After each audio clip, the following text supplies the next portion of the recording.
Cina mengalami mega tsunami COVID di mana peti mati dan kantong jenazah yang penuh akibat dari kembali menganasnya COVID di negara tersebut, yang digambarkan orang sebagai mega tsunami, karena kematian orang dari penyakit tersebut telah mencapai 5.000 orang yang meninggal setiap hari.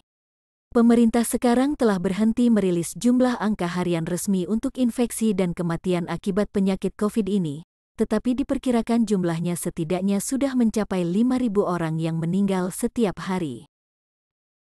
China sekarang berada dalam cengkeraman lonjakan COVID setelah pemimpinnya Xi Jinping yang akhirnya melonggarkan kebijakan penguncian atau lockdown yang dikenal zero COVID karena protes masyarakat yang menggila. Populasi di China memiliki tingkat kekebalan tubuh yang rendah yang diperkirakan karena penguncian atau lockdown. Selain itu disebabkan oleh upaya yang gagal dari pemerintah untuk menghasilkan vaksin yang efektif. Krematorium tempat pembakaran jenazah dilaporkan sudah bekerja 24 jam untuk mengatasi jumlah jenazah yang melonjak karena antrian besar jumlah peti jenazah yang penuh dan mengantri sampai ke jalan-jalan.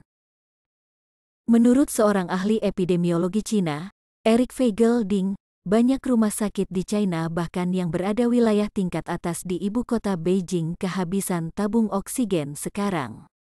Dr. Feigl-Ding adalah salah satu kepala satuan tugas COVID di Institut Sistem Kompleks New England dan salah satu ilmuwan pertama yang memperingatkan tentang kemampuan COVID untuk menyebar ketika dia bekerja di Harvard AS.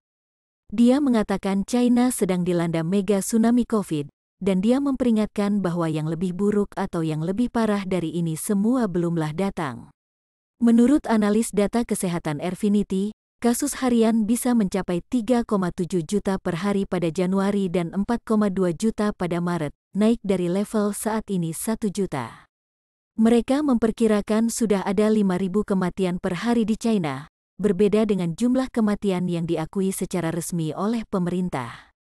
COVID ini sekarang telah menyebar sebagian besar tidak terkendali di seluruh negeri Cina. Masyarakat sendiri meragukan data COVID yang diliris oleh statistik data resmi China, yang dimana tidak menunjukkan kematian akibat COVID baru yang dilaporkan selama seminggu, sedangkan di lapangan menunjukkan kematian akibat COVID telah terjadi.